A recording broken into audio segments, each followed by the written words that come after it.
13 عامت زغصره جنك أزقصل كوينات سوريا 15 مجابيت كل تشحن 11 نستبقسه كوينات سوريا جنا معلبي رقبان انه 13 عامات توصيرو زجبت وصيت يلام ازي بهزباون عبز جمرك قال حزبي امريكان معربويانن نولقاوي دليتاتن كم سرحلن غيرن بموداب زكايد زلو بمخانو جنا يغصل يزلون امريكا نهاجرات معراب أبقونا أسلفا قالسي أنصار قبر شبرا زبل مسوع هبا نسرعات بشار الأساد عليا ناتاكو كور منقص تخيلا نسقاتات اتهاجر نمزمازن أبتكبابي جيوبوليتيكاوي عبلا لنتا بمرقاز نتي أنصار روسيان إيران كتكايدو زمدبتو قعزو نمريت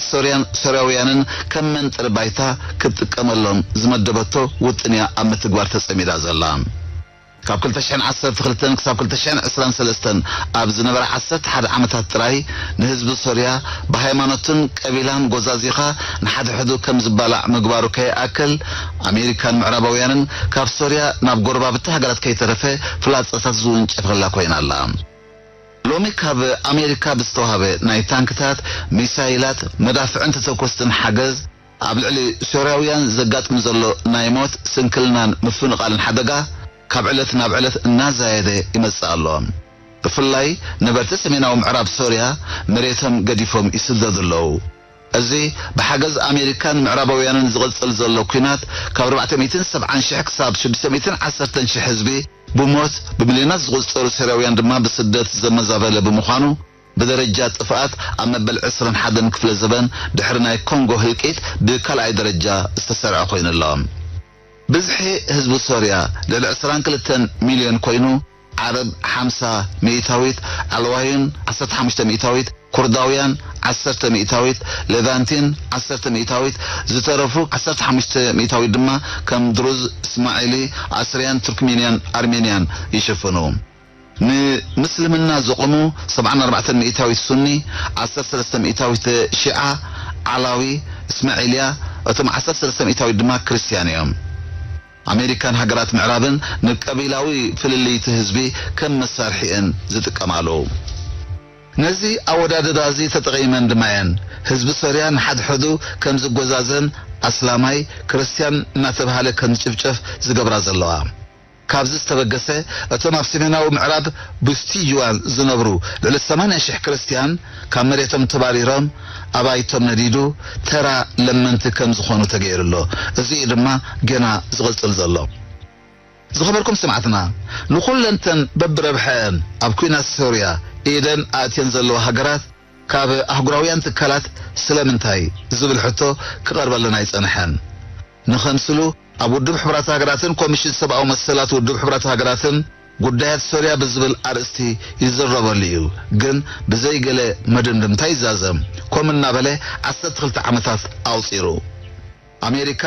1 ቢሊዮን ዶላር ወጻኢ በመግባር በመንገዲ CIA ብዝለዓለ ዝነጥፎ ክኢላታት ለ10,000 ለመንግስት ሶሪያ ክግምጥሉ ዝቃለሱ ሶሪያውያን ከተሰልጥንን ክትምልምልን ስለምንታይ ዝብል ሕቶ አይተሰምዐም قبل الحزب سوريا كاب 23 تحساس كل تشحن 12 كسب 18 تطرخ تشحن 19 نلعلي 336 غزيه زتفلاليه قمماون بيولوجيكاون مدقعتات كفصم بزي كان منغست سوريا غبنኛ نمغوارو مقدام غزيخا بمصنعت ود مصنعت موصالن استرخوا وصيت يلم اسكه نزي احزن كتاتل كسب كل تشحن 21 ابز نبره 10 عامات تراي 350 شح زيغاتات مويتهم كابزياتهم اتم 27 شح دق انستي كونان كلوا اتم 28 شح دما حصانات مخانهم منጭታት ውድብ حبرات هاجرات يغلصوا كابتكالات سبعو مسلات سوريا زترغب حبريتها دما لعل فرقي مليون مويتهم كابزياتهم اتم 160 شح دما برغيسات مخانهم يحبالو بثالثاي درجة استسرع صبصاب دما 660 شح مويتهم كابزياتهم 47 شح سيفيلات كوينهم اتم 53 شح بحصرة حبريتا كم زموتو يتقاس اوشت هاجر زنطفو ناي سندات كالات ذهبوا حبريتا دما 340 شح وتهدرات 145 شح سيفيلات بتقلالا 385 شح مويتهم يبل أزي أهازي باستفعل لي تكالات يتغس رؤي فلليات يهلو ومبر كلهم سورياويان سوا معلوغن جينا يموتو خمس اللويو بخلو قندما 50 مئتاويت كاب بزحي حزب سوريا ككاب منبري تفناقيلو كاب زياتهم اتم 6.9 مليون سورياويان اوشت زباتات سوريا فحزبلو كوينوم 2 مليون ارتنداتات كوين له هيوتهم اتم 6.8 مليون دق سوريا ابوص هاجرات زركبون صقعتنيا نمخان حتى زقربون يوم 14.6 مليون كاب حزب سوريا نمنبار زدل حجز زحاتيهم 5 مليون أبدركن حيال تميثن وديقم يركب الله 12 مليون كاب حزب سوريا علتاوي زمقبو ونمركب أبسقم زودو غيام فرق بديون هسانات أبعاد أبزعاتو كينو مالو بزيكا كوينات اتي أبلع سوريا استنبرا اقدا توسخي بطري خوينو مالو كوفيد 19 زفتره توسخ صقماتن أب قربيت هاجر ليبانس زقاتمه قطباوي قلولاون دما اتخالق بدوهايو ناي سوريا باطيرا اب 2021 ب800 مئتاويت اب 2022 ب140 مئتاويت ناي معداق عقمو انقلقيلو بانصارو واغا هلخت اقحو السماء عريبو ابت هاجر متن دخنت ناف 9 مئتاويت ديبو يركب سوريا اب عربو عالم ازيا استخبرت زتفرحت بمعباله بابنت ارتقص نبرت هاجر انه لومي انترفو بزعبا معلبس تسانو كوينات كالفصم كزربلا زكال هاجر ايكونتم لولو كله كابتن زدخه هاجرات عرب حنت خوينا الله سوريا كمتن غروبا بتهاجرات منغست البون مغبارا ولا كابو زحنت تفتنه زاغيت كاب اسلچاو كوينات زحلفه اتمعرباويان زحسبو علوا منغستي اب سوريا اي سرحن اسكه مسوريا ندحريت ملسلنا كنريا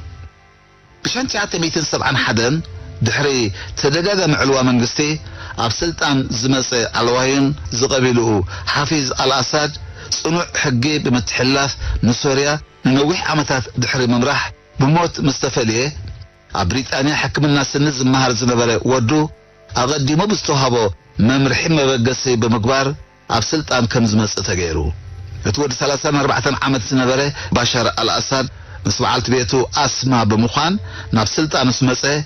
نتي بجنرال حافظ الاسد تاوج زنبره نايصتا اواج نمسراز كومون نسوريا ناف زمناويت عرباويت هاجر نمقيار زنبرو دليت نحزب سوريا بمغلاص كاب حزبي دغف نمركاب تطقيملو كوين جن اب هاجرات عرب زفلم الثوره عرب نسوريا سلام كهبا ايكالم الثوره كحكو حجميرو لك كمتي اب قبسي ليبيا استقبره لمنغست سوريا زقاومو سورياويان بتماساسالي ابلع لمنغستهم تبقسو نتوم تقاومتي زشادن كاب امريكا فرنسا بريطانيا نممانو ازيو زصقم حجز كو حزلم جمره ገንዘባዊ ማቴሪያላዊ ፕሮፓጋንዳ ወሐገዝ بفلاي امريكان فرنساين نبريزيدنت بشار الاسد بزغلطف اورد وزبل تزاز مسل غنكا ندغول دليتهم زغلص مدختهم بمنجد تكالات ميدياتاتهم ابيلهم امحلاليفهم دحري موتابو سلطان تشبته بشار الاسد مستم ابغون دوز بلو سورياويان وتهدرات بمحبار نتم كبر هاجروم نمعرباويان احلفهم ذهبوا نخواغو بتبعات تبقسو تزحزن ازوم سره منغستي بشار الاسد لنازو بالجلتات زفنوا متقعتي ابلعلو التهدرات منغست تراي اينبرن نخلت حزبي بعليتون هيمناتون ناغوزازيو مخاد كونه امعلتي بامايت كحردو بيسباوي ጭካነ ክጸንቱ ገዛውተም ከቃጽሉ ተካላት መንግስት ከባድሙ ክዘርፉ አያሰከፈሙን አብተዋነቲ አብ ሊቢያን ግብፅን ተማሳሳሊ ጸገማት አጋጥሙ በመንባሩ አብዶባት ናይ አሸበት ጉጅለታት ከምዚ አይነት ፋልላው ተግባራት ንህዝብ ሶሪያ ድቃስ ዝኸለ ጉዳይ ነሩ እቲ አብ ሶሪያ ዝነበረ ካፕተናይ ግብፅን ሊቢያን ዝተፈልየ ዝገብሮ ፕሬዚደንት ባሻር አልአሳድ በቀሊሉ ካብ ስልጣኑ ዘይእለ መዃንዩ እንሆ ክሳብዛ ሰዓት እዚኣ ኣብ ስልጣኑ ኮይኑ ንሃገሩ ካብ ናይ አሜሪካን ምዕራባውያንን ምትእትታው ኣብ ምሕላው ተዋፊሩ ይርከብ ኣሎ ፕሬዚደንት ባሻር አልአሳድ ነዝን መፈጻም ዝኽኣሎ ከምቲ CNN ይኹን BBC ዝብልዎ ብዝወሰዱ ሓያል ስጉምቲ ዘይኮነ ካብ ህዝቢ ሶሪያ ብዝረኽቦ ዘሎ ምትሕብባርን ብዝተዋህቦ ክብርን ፍቕርን ምዃንዩ ብተደጋጋሚ ዝግለጽ ዘሎ እቶም አንጻር መንግስት ሶሪያ ዝዋጉ ሓይልታት ዋላኳ ዘቋርጽ ናይ ገንዘብ ማቴሪያልን ፕሮፓጋንዳን ሓገዝ ናይ ምዕራባውያንን አሜሪካን እንተዘይተፈልዮም ንስርዓት ባሻር አልአሳድ አይኮኖን ደካብ ስልጣኑ ከወገዱ ኣብ ዝሓዘው ቦታታት ጸኒዖም ክወጽሉ ይካሉን ኣብ መሬት ሶሪያ ዘይተደርበየ ሚሳይል ዘይተወንጨፈ ሮኬት ዘይተተኮሰ ከቢድ ብረትን ኬሚካላዊ አጽዋርን የለን አባይታ ዘምጸለው ጥግን የለን አሜሪካ ብሪጣንያ ፈረንሳን ካልኦት ሓይልታትን ድሌታቶም ምስኩውነት ስለዘይተጣዓመ ሻቅሎቶም ሰማይ ዓሪጉ ከም ዘለኦም ዝገልጹ ሓደ እዋን ባሻር አልአሳድ ምስ ጋዜጠኛ ኤንቢሲ ኣብ ዘካየደ ዝርርብ እቲ ጋዜጠኛ ንስኻ ስለምንታይ ኢኻ ክሳብ ሕጂ ካብ ስልጣንካ ከይወረድካ ጸኒሕካ ታሪኽካ ጽቡቕ ኣይኮነን ህዝቡ ሶርያ አይፈትወካን እዩ ክትወርድ ደሊ ይዝደሊ ዝብል ሕቶ ምስ አቅረበተሉ እናተዛነ ዝሃበ መልሲ if you are torturing your people attacking killing and so on and you have the enmity of ከምቲ ዝበልክዮ ኣነ ሰብ ዘፍቅረኒ ዝቀትል ዝጭኩን ነረንተ ዝነብር ኣይኮነን ብሕጂ ኣብ ከምዝ ዝኣመሰለ ናይ ኩናት እዋን ኣብ ሰላሙን እንተኾነ ኣብ ቦታይ ኣይመሃለኹን ብተኣምራት ወይ ብምንታይ ዳሞ ኣብ ስልጣና ያለኹ ንወረድኩ ህዝበይ ነቶም ሃገሮም ምእንቲ ረብሓን ገንዘብን ክብሉ ኣሕሊፎም ንምዕራባውያን ክሸጡ ዝቃለሱ ኣሸበርቲ ኣሕሊፉ ኣይሃበንን ኣይትጽበይዮ ህዝበይ ኣሕሊፉ ኣይበንን እዩ ዘፍቅረንን ዘፍቅሮን ህዝቢ ዘለኒ ነዚ ንምርጋጽ ነዊሕ ምኻድ ኣየድልየክን እዩ ካብዚ ወፂኺ ንህዝቢ ኣዘራርቢ ስለምንታይ ካብ ሓቂ ተሃድሙልኹም ንሓንቲ ካልእት እውን ትኹን ንህዝቢ ሶርያ ኣዘራሪብኩም ኣይትፈልጡን ኩሉ ግዜ ካብቶም ተቃወምቲ ኢና ዝብል ጉጅለታት ንዝረኸብኩም ሓበሬታኹም ሒዝኩም ትኸዱን ተቃልሑን ዘለኹም እስኪ ኣነ በቕሓተኪ ኣነ ከምቲ ዝበልክዮ ውልቀ መላኺ ዘይፍቶ ነይረን ተዝነብር ክሳብ ሕጂ ስለምንታይ ካብ ስልጣነ ዘይተኣለኹ ስለምንታይ ህዝበይ ይኣምነንን ይኽብረንን ኣሎ ብምባል ንዝቕረበላ ሕቶ መልሲ ክትህብ ኣይከኣለትን ፕሬዚደንት ባሻር አልአሳድ ኣብ ጎደናታት ኣብ ዝጓዓዘሉ እዋን ህዝቢ ኣጆኻ እዙን ክሓልፍ እዩ እናበለ ከም ዘተባብዑ እዩ ብዝተፈላለየ ዝወጽእ ዘሎ ሓበሬታ ዘረጋግጾ ሓቂ መንግስታት አሜሪካ ናይ ፕሬዚደንት ባሻር አልአሳድ ኣብ ስልጣን ምጽናሕ ፍጹም ኣይተዋሕጠሎምን ካብ ኦባማ ክሳብ ባይደን ዝተሰርዑ ፕሬዚደንታት ናይ ማእታ ሽሓት ሞት ሶርያ ከይኣክል ካብ አሜሪካን ሃገራት ምዕራብን ብዝውሃብ ኣዝዩ ገዚፍ ገንዘብ ንመንግስቲ ሶርያ ንምፍራስ ዝተበገሰ ኩናት ብዝለዓለ መልክዓቱ ቀጺሉ ይርከብ ኣሎ ፍረ ግን ኣየምጽአን ሶርያውያን ነዚ ሓቂ ዘይፈልጥዎ እዮም መራኸቢ ብዙሃን ሃገራት ምዕራብ ኣብ ሶርያ ኣብ ባይታን ዘየለኦም ናብ ዓለም ዘጋውሕዎ ሶርያውያን ኣብ ልዕሊ መራሒኦም ዘለዎም ክብሪ ገሊጾም ኣይፈልጡን ምክንያቱ ዘዛርቦም ምዕራባዊ ጋዜጠኛ ስለዘየለ ብዛዕባ መራሒኦም በአሜሪካን ምዕራባውያንን ብዛዕባ ዝካየደሎም ዘሎ ኩናት ንምቅሉዕ ዕድል ኣይተዋህቦምን እዚ ኣዝዩ ከም ዘሕዘኖም እዮም ዝገልጹ ስለዝኾነ ሶርያውያን ንኣህጉራውያን ትካላት ሚድያ ካብ ልቦም እዮም ዝጸልእዎም ዝፍንፍንዎምን ኣብ ሶርያ ንምዕራባውያን ትካላት መራኸቢ ሓሰውቲ አምሰሉ እናበልካ ዓዊልካ ምዝራብ ልሙድ አካሄዳ ናይቲ ህዝብ እዩ ውሸታሞች ናችሁ በሙሉ ለዓለም የምታስተላልፉት እንዳለ ውሸት ብቻ አንድ ቀን እኛን አናግራችሁን ለኛ ጮሃችሁልን የኛን እውነት እንኳን ሰምታችሁ አታውቁም ውሸታሞች ናችሁ እናንተ ቢቢሲ ሲኤንኤን የተባላችሁ ውሸታሞች ናችሁ ይህንን የሚናገረው አንድ የሶሪያ ነጋዴ ነው በአካባቢው ስታልፍ የተመለከታትን የቢቢሲ ጋዜጠኛ ተመልክቶ ነው የሚሸጥበት መስኮት አንገቱን ሰለል አድርጎ ይህችን የቢቢሲ ጋዜጠኛ የሚዘልፋት ይህ እውቅ የሚባሉ ጋዜጠኞች እንዲሁም የሚዲያ አውታሮች ተጠራርገው የሚሰደሩባት የሶሪያ ምድር አንድ ነጋዴ በመንገድ ስታልፍ ያያትን የቢቢሲ ጋዜጠኛ ብስጭቱን በገለጸበት ድምጽ ቢቢሲ ውሸታሞች ሲል የሚጮኸው ሶሪያዊ ይህንን ሲያደርግ ግን ስርዓት አልበኛ ሆኖ አልነበረም ይልቁንም ሶሪያን መቀመቅ ለመክተት ለተጠነሰሰው ሴራ በብዕራቸው ከመደገፍ በላይ ጥፋት በሚፈጽሙ ምዕራባውያን ሚዲያዎች ምክንያት ሀገሩን የጦር አውድማ የውጊያ ምሳሌ ስትሆን ቆሞ ማየት አላስችል ብሎት እንጂ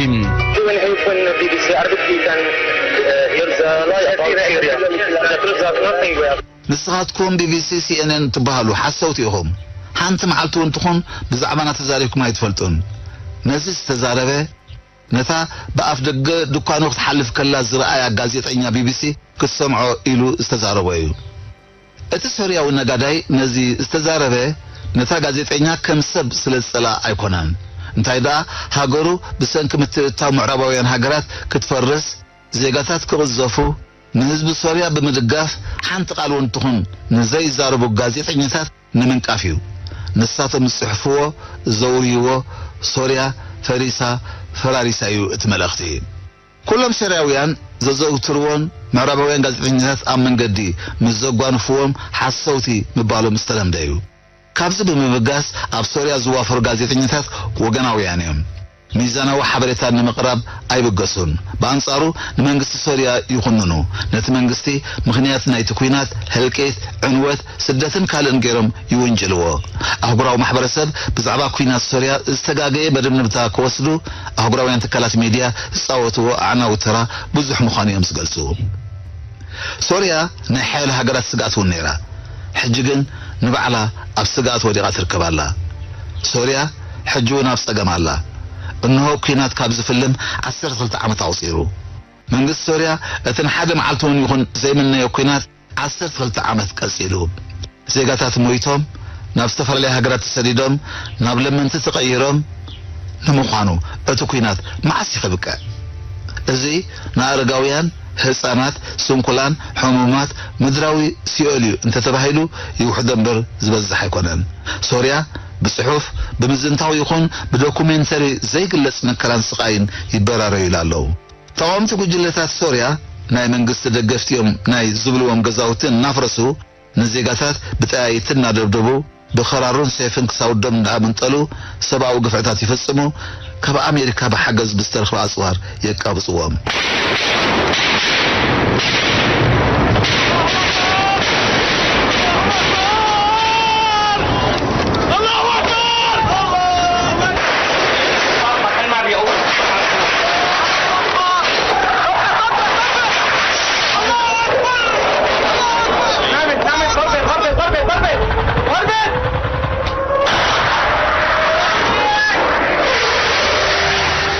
أمريكا نتقاوم سجلتات تانكتات وتهدرويان مخاين مسايلات مدافع كي ترفعها تقرب لمزلا أبزي زبنا كينات كابز أمنو زخدم كابز دقفهم زقاومهم كاب زخدنهم زغنتطم كاب زحلوهم زدقعهم أبز زبز حلوان أبلعلي بشار الأسد جن زي أي تراين اتقان دنايز مغنيات دما هزبي أبلعلي منقستو أمون بمخانو ترايو بشار الأسد كابوزبو أي تفدين مكينو بعلو يزور بعلت بيتن دقون حيزي يقعز سبسلطان منقس سوريا أبلات كابين البرلمان نبشار الأسد زلوهم تأماننت بتدقاقامي يقول سلو أب سوريا ناي حزب نعب مسفلمة مرحنة تتهاجر كم ناي ليبيان يمنن اتقم أي فتحون أي قدعون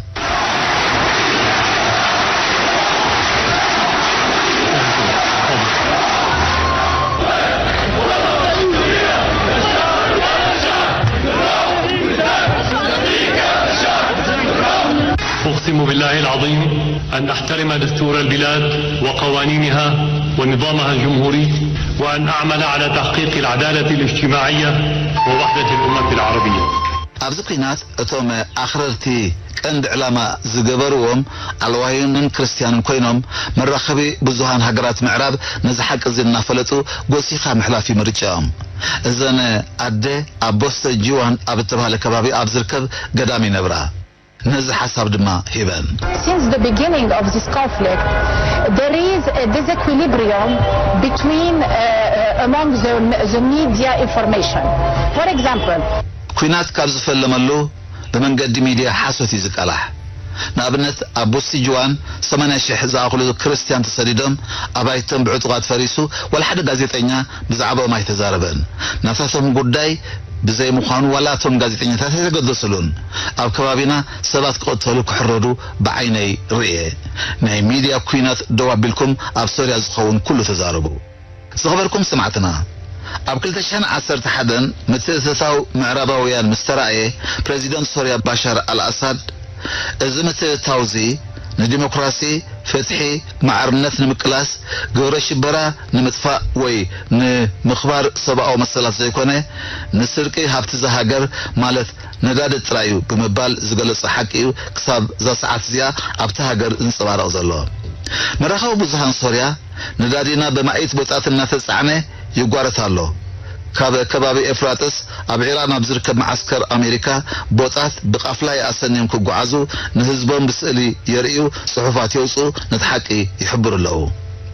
ፍርያት ነዳዲ ሶርያ እቲ ትማሊ ቅድሚ ኩናት 360,000 በርሚል ንመዓልቲ ዝነበረ ሎሚ ትሕቲ 9,000 በርሚል ወሪዱ ኣሎ ናብ 25 ሚእታዊት ማለት ድማ እዩ ንኣብነት እታ ኢንዱስትሪያዊት ከተማ አሌፖ ብ2016 ቅድሚ ዳግማይ ኣብ ትሕቲ ምቁፅጻር መንግስቲ ሶርያ ምእታዋ 35,000 ትካላት ብደብዳብ ነፈርቲ ሚሳይላትን ቦምባታትን ዓንዩ 350 ትካላት ዕና ጨርሽ ጠፊኡ 930 ዶክተራትን ሶመያ ሕክምናን ተቐቲሎም ኣብ ሶርያ ዝነበረ ባህላዊ ቅርስታት ባዲሙ ኣብ ዩኔስኮ ማለት ናይ ትምህርትን ሳይንስን ቴክኖሎጂን ባህልን ውድብ ሕብራት ሃገራት ተመዝጊቡ ዝነበረ 6 ጥንታውያን ቅርስታት ተደምሲሱ ካብ 2011 ክሳብ ሕጂ ጥራይ ጠቕላላ ካብ ብዝሒ ህዝቢ ሶርያ 1.5 ሚእታዊት በርገሳት ሞይቶም ኣለዉ ኣሜሪካ ነቶም ኣብ ትሕቲኣ ከም ሮቦት እተንቀሳቀሶም ዕሱባት ሶርያውያን ተጠቂማ ንህዝቢ ሶርያ ብጥሜትን ብሕማምን እናሰቃየት ዝጸንትሉ ክሳብ 1.6 ትሪልዮን ዶላር ወጻኢ ክገብሩሉ ኣይሰከፎምን ህይወት ኣብ ሶርያ ዳርጋ ንሹም እዩ የለን ምባሉ ይቀልል ብሰንኪ ናሃር ዋጋ ነዳዲ ኣብ ከተማ ዝንቀሳቀሳ መኻይን የለዋን ሶርያ ክሳብ ሕጂ 107 ቢልዮን ዶላር ካብ ነዳድን ጋዝን በኣሜሪካ ተዘሚታ ኣላ 10 ሊትሮ ቤንዚን 150,000 ፓውንድ ሶርያ ይሽየጥ ኣሎ ኤሌክትሪክ ንሕደ ሰዓታት ጥራይ ኣገልግሎት ይህብ ዋጋ ምግብን ሃለርቲ ኣቑሑትን ሰማይ ዓሪጉ ሎሚ $1 ኣሜሪካ ኣብ ጸሊም ዕዳጋ 7,000 ፓውንድ ሶርያ ኣብ ባንክታት ድማ 4,500 ፓውንድ ይሽረፍ ኣሎ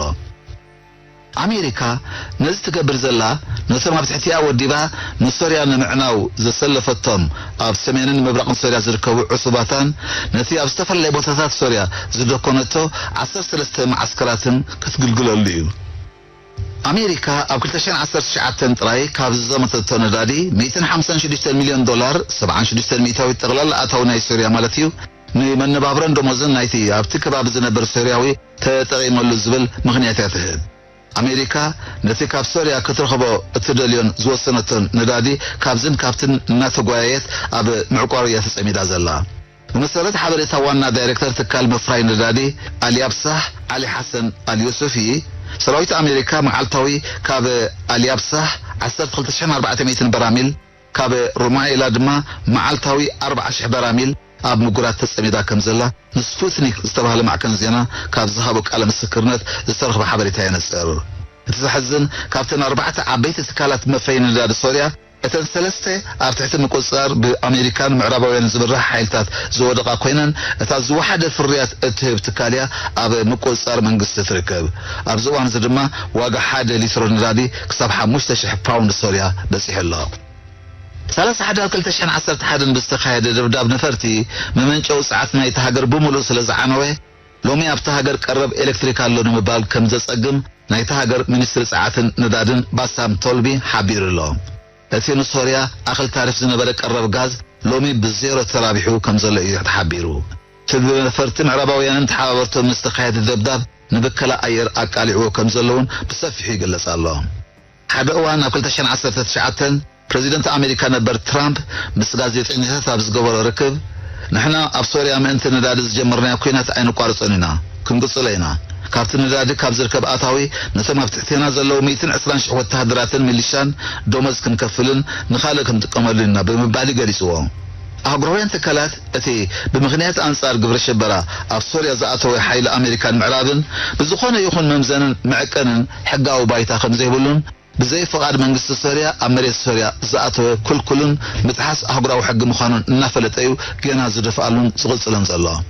ሶርያ ኣብቲ ብኣሜሪካን ምዕራብን ዝተጠጃኣላ ኩናት ተጸሚዳ ኣብ ዘላትሉ እዋን ብዘይካቲ በአሜሪካን ምዕራብን ዘጋጥማ ዘሎ ናይ ነዳድን ጋዝን ስርቂ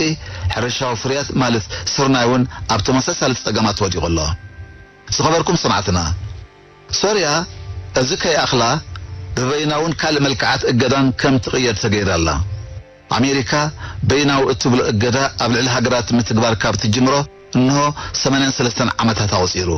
እዚ ድማ ንዝኸዘነቱ ኣጽዋር በስገዳድ ኣብ ሃገራት ንምርጋፍ ትጥቀመሉ ሜላ እዩ። አሜሪካ እገዳ ማዕረ ወታደራዊ ምትእትታውያት ትጥቀመሉ። ካብ 1975 ድሓር ብፍላይ ዶላር ዓብላል ነኾነ ኣብ ዕዳጋታት ዓለም እንኮባ ጤራ ምዃኑ ምስ ረጋገፀን 1991 ዓመተ ምህረት መበተታን ሶቪየት ምስ ተኸስተን ንእገዳ ከም ኣማራጺ ንኹይናት ዕብለላን ተጠቒማትሉ እያ። እዚ ድማ ንሶርያ ብዝለዓለ ይሃሲዋ እገዳ ኣብ ኣፋውስን ትምህርትን እገዳ ኣብ ፀዓትን መራኸቢታትን እገዳ ኣብ ሕርሻን ኢንዱስትሪን ዝኣመሰሉ ኣሉታዊ ሳዕቤናቱ ጎሊሑ ይረአ ኣሎ። ብ1979 ኣሜሪካ ንመጀመርያ ግዜ ሶርያ ፍርያታ ናብ ኣሜሪካ ከይተአቱን ካብ ኣሜሪካ ከይትሽምትን ኣገዳታ። ምክንያት እቲ እገዳ ንኣሸበርቲ ትድግፊ ከምኡውን ካብ 1980 ክሳብ 1988 ኩናት ኢራቅ ኢራን ንኢራን ወጊንኪ ዝብል ምክንያት ተዋሂቡ። እዚ ይኹን እምበር ቁጠባ ሶርያ ካብቲ ዝነበሮ ብ50 ሚእታዊት ዕብየት ምምዝጋቡ ንኣሜሪካ ሰላም ኣይሃባን። ብዘይካ ነዳዲ ሶርያ ኣብ ዓመት 4 ሚልዮን ቶን ስርናይ ተፍሪ ምንባራውን ከቢድ ሻቕለት ኮይንዎም። ድሕሪ 2011 ግን እዚ ኩሉ የለን፣ ነዳዲ የለን፣ ስርናይ የለን፣ ካብ ካልኦት ሃገራት ናብ ሶርያ ዝኣቱ የለን። ነተን ሶርያ ብምግብን ነዳድን ዝሕግዝ ሃገራት ኣሜሪካ ብመንገዲ ብምዕፃውን ብምኽልካልን ተፈጥሮ ዘላ ፀቕጢ መግለፂ ኣልቦ ይኸውን ኣሎ። ኣብ ጅብራልጣርን ግሪኽን ዝተታሕዛ መራኽብ ብኣብነት ምጥቃስ ይከኣል እዩ። ሶርያ ብሰንኪ እገዳ ዝዓነወ ትካላት ሕርሻ፣ ትምህርቲ፣ ኢንዱስትሪ፣ ፀዓት፣ ሕክምና ዳግም ንምህናፅ ኣይከኣለትን። ኣብ 2014 ንሶርያ ዝያዳ ንምቕያድ ኣብ ናይ መጓዓዝያ ነፈርቲ ሰደድ ነዳዲ ካብን ናብን ገንዘባዊ ሓገዝ ምድራት መሰል ምንቅስቃስ ሶርያውያን ሰበስልጣናት ክኽልከል ተወሲኑ። 2019 እገዳ ነቶም ንሶርያ ዝድግፉ ሃገራትን ውልቀ ሰባትን ኣብ ንግድ፣ ህንፃ፣ ትሕተ ቅርፅን ፀዓትን ዝዋስኡ ሶርያ ኣብ ቀረብ ምቅያር ኣቑሑትን ኣገልግሎት ዝህቡን ፍሉይ ወተሃደራዊ ኣፅዋር ዝቕርቡ ከም ዝምልከት ኣሜሪካ ካብ ትስርሓሉ መጨቆና ሃገራት እዩ። ኣብ 2011 ሃገራት ኤውሮጳ ብተመሳሳሊ ንሶርያ ኣፅዋር መግብን ናይ ፀዓትን ዕድናን መቃየሪ ኣቑሑ ከምኡውን እቲ ካብ ሶርያ ዝኣቱ ዝነበረ ነዳዲ ማዕድናት ከምኡውን ምስ ንግድን ፀዓትን ዝነበረ ገንዘባዊ ንጥፈታት ደው ክብል ብ2018 ኣብ ባንክታት ኤውሮጳ ዝነበረ ገንዘብ ሶርያ ክድስክል ምንቅስቃስ ውልቀ ሰባት ክዕገት ብሪጣንያ፣ ካናዳ፣ ኣውስትራልያ፣ ስዊዘርላንድን ገለ ሃገራት ዓረብን ንሶርያ ብገንዘብን ብማቴርያልን ንዝተሓጋገዘ ሃገራት ከይተረፈ ዘዝምልከተን ይጥዕመና እዩ ዝበሎ እገዳታት ክውሰና ተራእየን።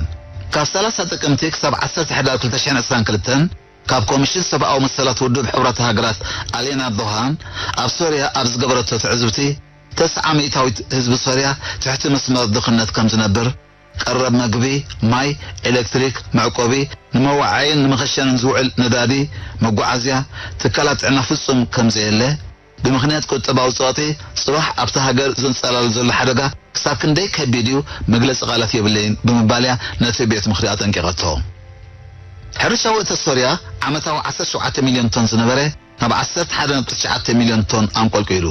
3.1 ሚልዮን ቶን ዝነበረ ፍርያት ስርናይ ናብ 1.7 ሚልዮን ቶን ወሪዱ። ሎሚ ኣብ ሶርያ ኣብ ኩሉ መዳያት ኣጋጢሙ ዘሎ ዕንወት ኣብ ልዕሊ 14 ከተማታት ዝርከብ ትሕቲ ቅርፂ ብምሉእ ዓንዩ ማሕበራዊ ኣገልግሎት ኩሉ ትሕቲ ዝዮሮ ወሪዱ ዳግም ንምሕያሉ ወይ ንምሕዳሱ ክሳብ 12 ቢልዮን ዶላር ዝሓትት ከም ዝኾነ ኣብ 2022 ዓለማዊ ባንክ ካብ ዝገበሮ መጽናዕቲ ዝሃበ ጸብጻብ ንምርዳእ ይከኣል እዩ። ሎሚ መበል 12 ዓመቱ ኣብ ዘቕፀረ ስርቂ ነዳዲ ሶርያ 15.3 ሚልዮን ህዝቢ ማለት 7 ካብ 10 ንምንባር ግድነት ረድኤት ዝጽበየ እዩ። 6.8 ሚልዮን ከቢድ ሓገዝ ዘድልየ እዩ። 6.5 ሚልዮን ህፃናት ናይ ሞት ሓደጋ አንጸላልይዎም ኣሎ።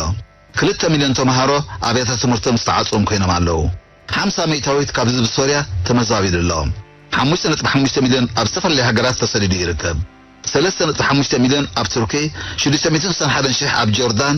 814,000 ኣብ ሊባኖስ፣ 860,000 ኣብ ኢራቅ፣ 145,000 ኣብ ግብፂ ቁጥሮም ዘይተረጋገፀ ኣብ 130 ሃገራት ዓለምና ፋሒሎም ብኣዝዩ ዘሰቅቕ ናብራ ህይወቶም ይሕልፉ ኣለዉ። ኣብ ሶርያ እቲ ኣዝዩ ዝፀገም ኮይኑ ዘሎ ፍልሰት መንእሰያት እዩ።